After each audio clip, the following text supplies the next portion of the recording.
আজকে রাতে হয়তো আবার কেউ মারা যাবে। কেন এমনটা বলছিস? এই ঝড়ের রাতগুলোতেই তো সব ঘটনা ঘটে। আজকে রাতেও হয়তো কোনো নিরীহ মানুষের প্রাণ যাবে। মানে আমি তো কিছুই বুঝতে পারছি না। আর কি ঘটার কথা বলছিস? তুই তো অনেকদিন পরে শহর থেকে গ্রামে এসেছিস, তুই কি করে জানবি? গ্রামে কিছুদিন যাবৎ একের পর এক মানুষ মারা যাচ্ছে। কখনো দেখা যায় জঙ্গলে অর্থ খাওয়া লাশ, আর কখনো দেখা যাচ্ছে গ্রামের বড় গাছে ঝুলন্ত লাশ। কি যে একটা অবস্থা! ভয়ে মানুষ গ্রাম ছেড়ে চলে যাচ্ছে। কি বলছিস? কি কারা করছে এসব? তা তো জানা যায়নি। কখনো মনে হয় কোনো জন্তু জানোয়ারের কাজ, কখনো মনে হয় কোনো মানুষের কাজ, আবার কখনো মনে হচ্ছে এ বুঝি কোনো অপশক্তির কাজ। এই লও, তোমার ঘরে চা নাও। এই চা খান খাইয়া তাড়াতাড়ি বাড়ি চলে যাও তো। গ্রামের অবস্থা বেশি ভালো না, তোমরা জানোই তো সব কিছু। আমিও দোকানটা বন্ধ কইরা বাড়িতে যাবো। আর ভালো লাগে না, কবে যে কোন অপশক্তির হাতে বেঘরে পরানটা চইলা যায় ভাবলেই কেমন ডর ডর করে। হ্যাঁ চাচা, ঠিক কইছেন। নিজের খেয়াল রাখবেন। খুব তাড়াতাড়ি আমরা সবকিছু জানতে পারবো। আমরা এই গ্রামকে রক্ষা করব। ওই দেখ ভৈরব চাচা না? হ্যাঁ, কিন্তু উনি কবরস্থানের দিকে কোথায় যাচ্ছে? বাবারা, তোমরা কাইল আবার আইও। আজ বাড়ি চলে যাও, দোকান বন্ধ করুম। আচ্ছা ঠিক আছে চাচা।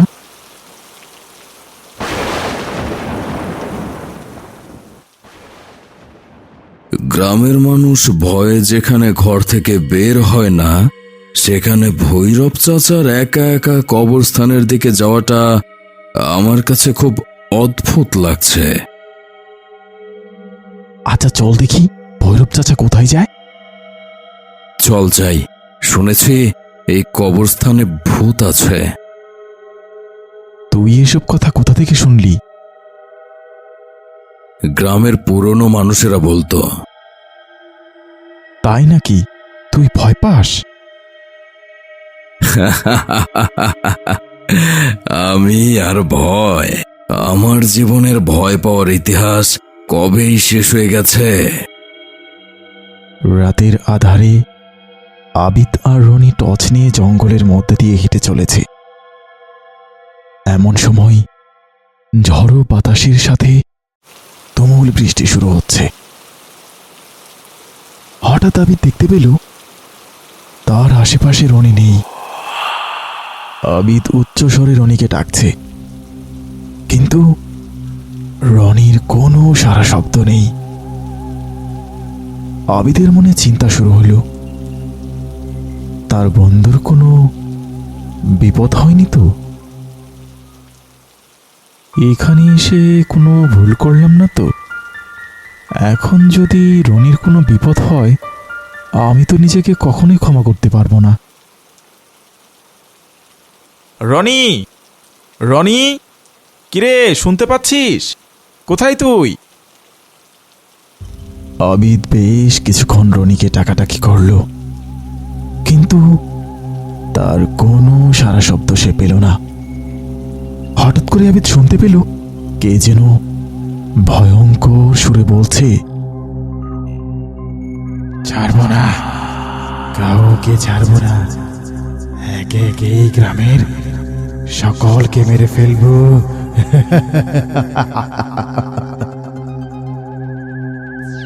কে কে আপনি? আপনি কেন এই গ্রামের মানুষদের হত্যা করছেন? কি অন্যায় করেছে এই নিরীহ মানুষজন? নিরীহ? ওরা নিরীহ? কে আপনি? সাহস থাকলে সামনে আসুন আর এইসব মৃত্যুর খেলা বন্ধ করুন। তোর উপর আমার কোনো রাগ নেই, সময় থাকতে এই গ্রাম ছেড়ে পালিয়ে যা। সব সময় বেশি জানা ভালো না, জীবনের মায়া নেই তোর। বাঁচাও, বাঁচাও, আমাকে কেউ বাঁচাও। কোথায় তুই? আমি তো তোকে দেখতে পাচ্ছি না। পালা বন্ধু, পালা। এইখানে আর এক মুহূর্ত থাকা চলবে না। কি হয়েছে? আমরা পালাচ্ছি কেন? এখন কিছু বলার সময় না, তবে এই সব কিছুর পেছনে রয়েছে ভৈরব চাচা। কি বলছিস এসব? হ্যাঁ, ঠিকই বলছি। এখন আর কিছু জানতে চাস না? আবিদ কিছুই বুঝতে পারল না। রনি তাকে জানালো ওইসব মৃত্যুর পেছনে ভৈরব চাচাই দায়ী। আবিদের মনে নানা রকম প্রশ্ন ঘুরপাক খেতে লাগলো। যদি ভৈরব চাচা ওইসব করে থাকে, তাহলে তিনি কেন এসব করছেন? আমি তোমাকে গ্রাম দেখতে এনেছিলাম, এখন দেখো কি এক অবস্থা। তুমি শহরে ফিরে যাও, আমি এই রহস্যের সমাধান করেই তবে ফিরব। না, তা হয় না। আমি তোমাকে এই বিপদের মধ্যে রেখে চলে যেতে পারি না। কিন্তু তোমার যদি কোনো বিপদ হয়? তুমি তো আছো আমাকে রক্ষা করার জন্য। ওসব বিপদে আমি ভয় করি না। জানো, ভৈরব চাচাকে সবাই সন্দেহ করছে। রনি বলল ভৈরব চাচাই নাকি সবকিছুর জন্য দায়ী। উনি বয়স্ক মানুষ, উনি এসব কেন করবেন? তা তো জানি না, তবে আমার মনে হচ্ছে কোথাও একটা ভুল হচ্ছে। আমরা যখন থেকে এখানে এসেছি, ভৈরব চাচা আমাদের অনেক সাহায্য করেছেন। আমার মনে হয় না উনি এমন কিছু করতে পারেন। কে আসল অপরাধী সেটা তো আর কারো চেহারা দেখে বোঝা যায় না। ঠিক বলেছ। চলো ভৈরব চাচাকে জিজ্ঞেস করি উনি এসবের সাথে জড়িত কিনা।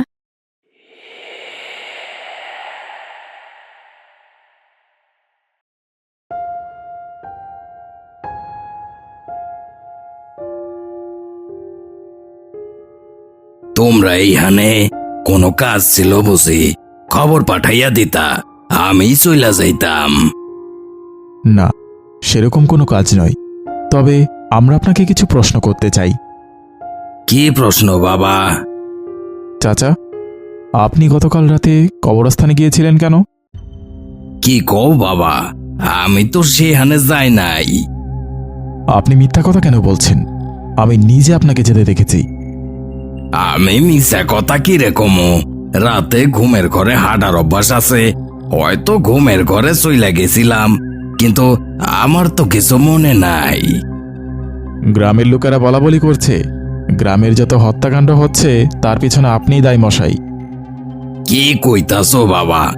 এইসব হত্যাকাণ্ডের বিষয়ে তো আমি কিচ্ছু জানি না। চাচা, সত্যিটা কি আমাদের বলুন।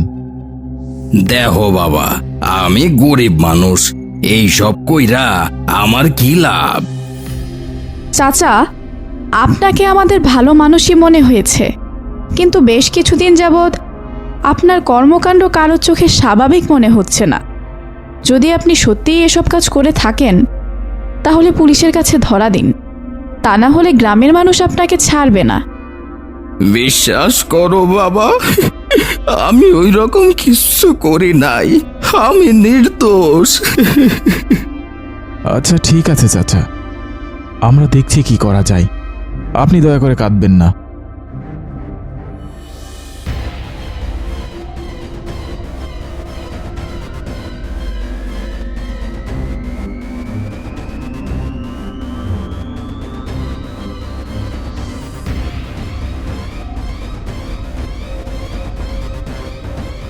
এই সব হত্যাকাণ্ডের পেছনে ভৈরব চাচাই দায়ী।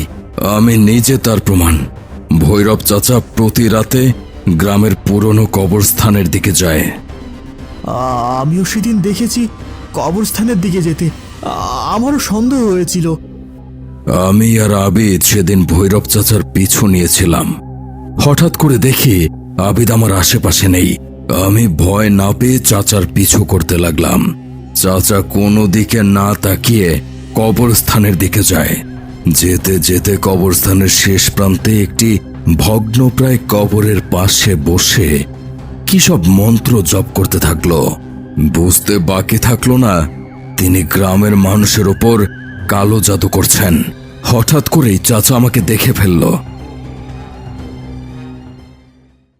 কে রে, তুই এইখানে কি করস? আমি কি করছি তা তো পরে বলবো, আপনি বলুন আপনি কি করছেন। তরে কেন বল মোরে বেয়াদব ছোকরা, আজকে তোর একদিন কি আমার একদিন। চাচা, আপনি কিন্তু ভালো করছেন না। গ্রামের মানুষের ওপর কালো জাদু করে তাদের এইভাবে হত্যা করার শাস্তি আপনাকে পেতেই হবে। কে দেবে আমারে শাস্তি? তুই দেবে? তোর এত বড় সাহস! তুই যখন সব যাই না গেছস, আজকেই তোর শেষ দিন। চাচা, কি করছেন এসব? সারমোনা, কাউরে সারমোনা। তুইও আজকা আমার হাত থেকে বাইচা ফিরতে পারবি না।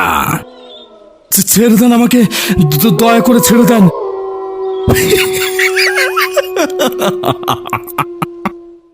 বাঁচাও, বাঁচাও, কেউ বাঁচাও আমাকে।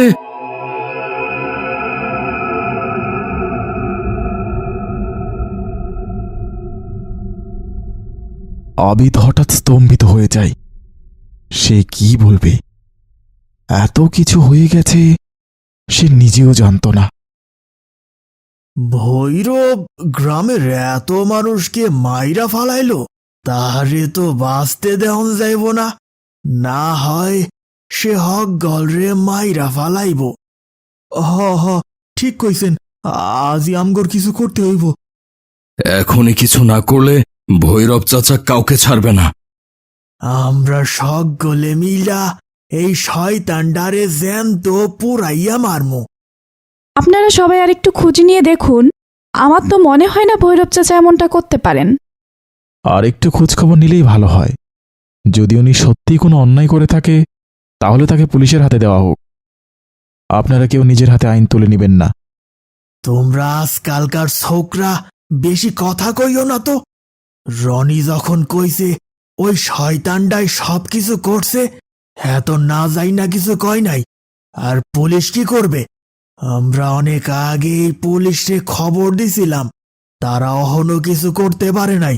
তাদের ওপর আমাদের কোনো ভরসা নাই। তারা যদি কিছু করতেই পারত, তাহলে এতগুলো মানুষের খুন হইতো না। চলেন, সবাই চলেন। আজ ভৈরব চাচাকে জ্যান্ত পুড়িয়ে মারব। এতগুলো মানুষকে খুন করার দাম তাকে দিতেই হবে। গ্রামবাসী সকলে মিলে ভৈরব চাচার বাড়ির দিকে এগিয়ে যায়। আবিদ ও আয়না চিন্তিত মনে তাদের সাথে যায়। তাদের বোঝাতে চেষ্টা করে আইন নিজের হাতে তুলে নেওয়াটা অন্যায়, কিন্তু গ্রামবাসী তাদের কথায় পরোয়া না করে হিংস্রভাবে এগিয়ে যেতে থাকে। ভৈরব চাচা নিজ বাড়িতেই ছিলেন। কি হইছে? আজ গ্রামবাসী সবাই এই হানে? চাচা, আর কত নাটক করবেন? সবাই তো জেনে গেছে আপনার সত্যটা।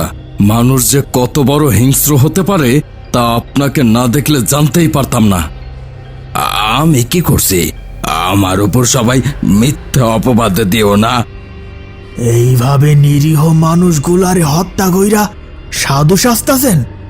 আপনারে আজকে আমরা সবাই পুরাইয়া মারমু, তাইলে বুঝবেন মৃত্যুর যন্ত্রণা কেমন লাগে। বিশ্বাস করো বাবারা, আমি কিছুই করি নাই।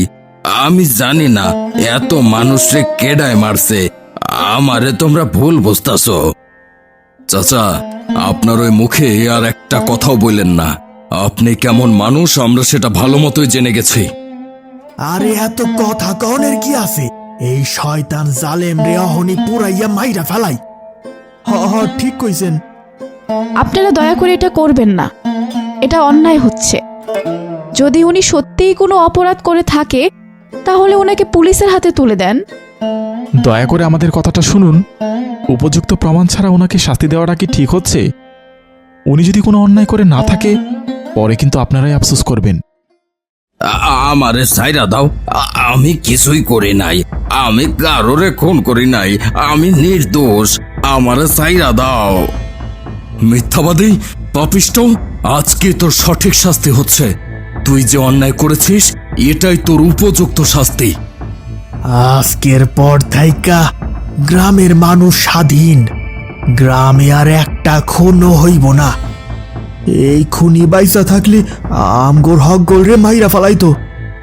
হ্যাঁ, ঠিকই কইছেন। অহন মনে ভীষণ আনন্দ হইতাছে। আমরা বাইসা গেলাম।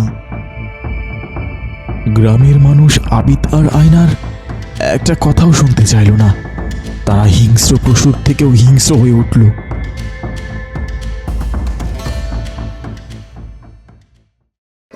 আমারে সাইরা দাও, আমি কিছুই করি নাই, আমি কারোরে খুন করি নাই, আমি নির্দোষ, আমারে সাইরা দাও। তারা দুজনে হতবাক হয়ে দাঁড়িয়ে রইল।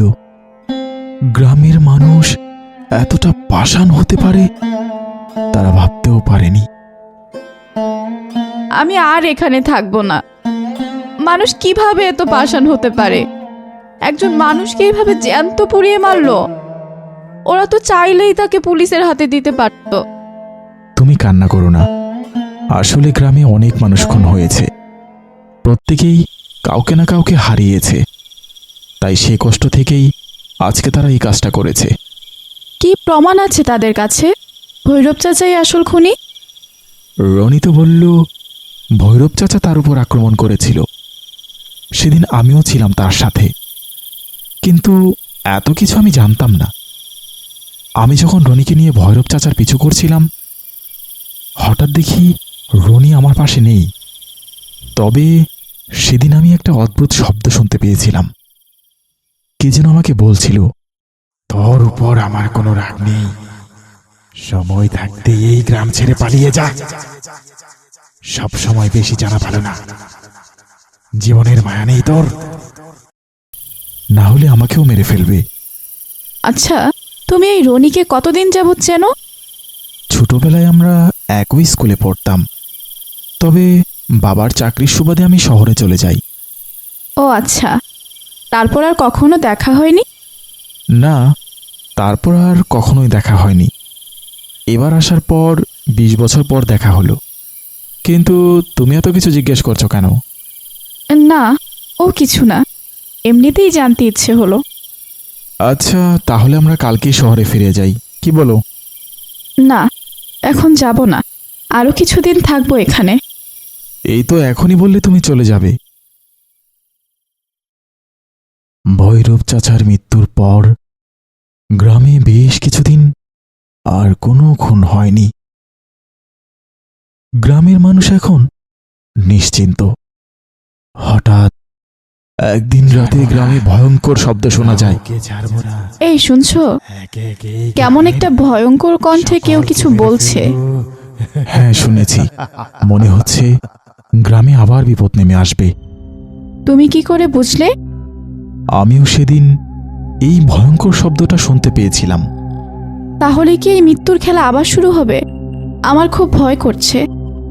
হয়তো শুরু হবে, কিন্তু আমার মনে হচ্ছে ভৈরব চাচা এসব করেনি। তুমি কাল শহরে ফিরে যাও, আমি এই রহস্যের সমাধান করে তবেই ফিরব। বাইরের আওয়াজ শুনে মনে হচ্ছে গ্রামের সব মানুষ একসাথে জড়ো হয়েছে। চলো তো গিয়ে দেখি। তুমি ঘুমাও, আমি গিয়ে দেখছি। আমার একা একা ঘুম আসবে না, আমিও যাব তোমার সাথে। আচ্ছা ঠিক আছে, চলো। আবিদ ও আয়নার পাশের বাড়িটায় গ্রাম প্রধানের। শব্দ শুনে মনে হচ্ছে সকলে সেখানেই আছে। কিছুক্ষণ পর তারা দুজনে সেখানে যায়। সেখানে গিয়ে তারা যা দেখতে পায় তা দেখার জন্য তারা মোটেও প্রস্তুত ছিল না। তারা দেখতে পায় গ্রাম প্রধানকে কেউ নৃশংসভাবে হত্যা করেছে। তার খণ্ডিত দেহগুলো সব দিকে ছড়িয়ে ছিটিয়ে আছে।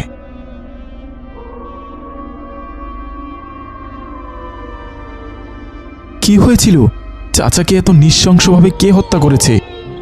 ভৈরব চাচার আত্মা মনে হয় আবার ফিরে আইছে। আমগো থাইকা বদলা নিব, কাউরে বাঁচতে দিব না। আমারও তাই মনে হচ্ছে। ভৈরব চাচার সাথে গ্রাম প্রধানের খুব ভালো সম্পর্ক ছিল, তাহলে ভৈরব চাচা তাকে কেন খুন করবে? বদলা নেওয়ার জন্য। আমরা সবাই মিলে তাকে হত্যা করেছিলাম, হয়তো সেজন্য, না হয় অন্য কোনো কারণে, যা আমাদের সকলের অজানা। মৃত্যুর পর বদলা নিতে সবাই ফিরে আসে। আমাকেও দেখো না, কোথায় শান্তি পেলাম, ফিরে তো আসতেই হলো। আবিদ রনির কথা শুনে বেশ কিছুক্ষণ তার দিকে হতভম্বের মতো তাকিয়ে রইল। সকাল হয়ে গেছে। সকলে এখনো গ্রাম প্রধানের বাড়িতে নিজেদের মধ্যে আলোচনা করছে কিভাবে এই পরিস্থিতি থেকে মুক্তি পাওয়া যায়। নিজ বাড়িতে ফিরে যাওয়ার সাহস কারো হচ্ছে না। কার মৃত্যু কখন হয়ে যায় বলা যায় না। সকলে বিধ্বস্ত, আতঙ্কিত, হতাশায় ভুগছে।